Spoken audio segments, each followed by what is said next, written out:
Hello, pwede kami maglaro ni Leo? Pwede, dito na lang kayo maglaro. Kayo lalabas at maraming marunot ni Jig dyan. Anong gusto mo? Alam ko na. Kunwari magkapatid tayo. Ako magluluto. Luma na yun. Kumari kita, kumpare mo ko. Paano mo? Kasi, si kumpare nasa Saudi, yung asawa mo. Eh wala kang pera. Lalapit ka ngayon sa akin. Sasabihin mo, kumpare, pera naman ako ng pera. Sagot ko, bibigyan kita. Kung pagbibigyan mo ko. Nasamid tuloy ako ah. Huwag mo na tuloy ang laro na yan. Marami nang nakakaalam niya. Ha? Ibahin mo na ang laro. Ha? Iba na daw natin Sensor yan, sensor yan. Sige, baguhin natin. Dahil yung laro. Alam ko na. Kunwari, magkaklase na lang tayo sa eskwela. Yan pa, maganda pa yan, eskwela. Paano ulit yun? Nasa eskwela tayo. Absent ang teacher natin.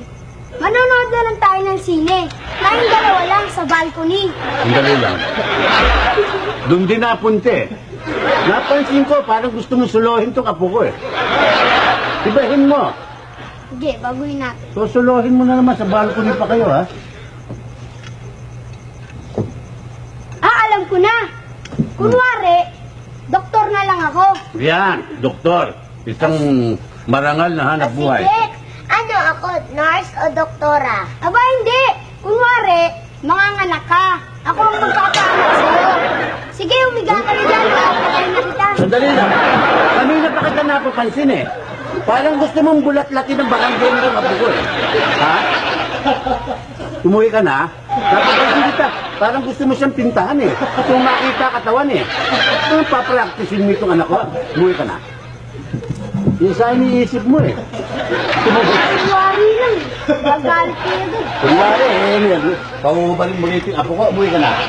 One track mind ka. Di napupunta pirmi sa isang bagay eh. Ulit-lit mo eh. Hoy, ito na nga makikipaglaro doon ha. May pagkamanyakis yung batang yun.